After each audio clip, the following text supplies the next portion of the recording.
कीर्तनकाराचं पुन्हा एक उत्तरदायित्व आहे. मंडपात खर्च होत असताना कुठल्याही रोपावरती रोग पडता कामा नये. योग्य वेळेला कीटकनाशकांची फवारणी त्याने केली पाहिजे ना, तर ते रोप असे सुंदर दिसतील, प्रफुल्लित राहतील, सुगंध सुटेल, त्याचा टवटेल दिसतील. माझ्यासारख्या आजच्या या कृषीवालाला, विचारधन पेरणाऱ्या शेतकऱ्याला, अध्यात्म तत्वज्ञानाचं पीक घेणाऱ्या शेतकऱ्याला, मला हे एकर पाऊण एकरचं शेत असं नापीक झालेलं पाहणं म्हणजे मरणांक वेदनात लक्षात धरा.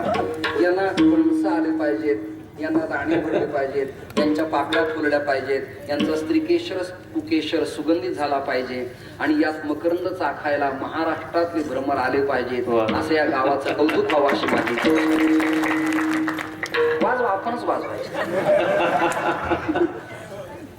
पण एक वाक्य देतो, जो करील माझ्या कीर्तनातील टाळ्यांची टाळाटाळी, मग त्यास सप्ताहानंतर यम कवटाळी.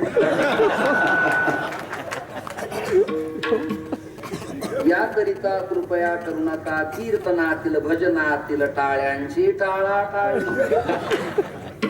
हे शीघ्र कवित्व आहे. मुद्दा आपला असा आहे की ते विवाह मंडपात पूर्वी गुरुजी, काय काय भागात गुरुजी म्हणतात, कुठे भटजी म्हणतात, कुठे देवा म्हणतात, कुठे काका म्हणतात, काय काय म्हणतात बऱ्याच ठिकाणी. त्या काकांनी, त्या गुरुजींनी यायचं, माईक धरायचा, चला मुहूर्त होत आलेला आहे, वेळ झालेला आहे, चला मामा, मुलीचे मामा मुलीला घेऊन या. ती मामा नेमक त्या वाडीवरच्या स्टँडवरच्या धाब्याहून पिऊन निघाली. चिकार प्याले, चिकार प्याले. त्याची त्याला चालता येत, अनबॅलन्स व्हायचं त्याचं असं. त्याची त्यालाच ते हसायचं आणि त्याची तेच रडायचं. आणि त्याने ऐकलं की मामाला बोलवतात म्हणजे मीच मामा आहे, मामा फक्त मीच जगात, असं त्याला वाटायचं. ते काकाचं, चला नवरीचे मामा नवरीला घेऊन या, वेळ होत आलेला आहे. मी तुम्हाला एक विनंती करू का, हे रेकॉर्डिंग करतात, मला भीती वाटते या वाक्याची, पण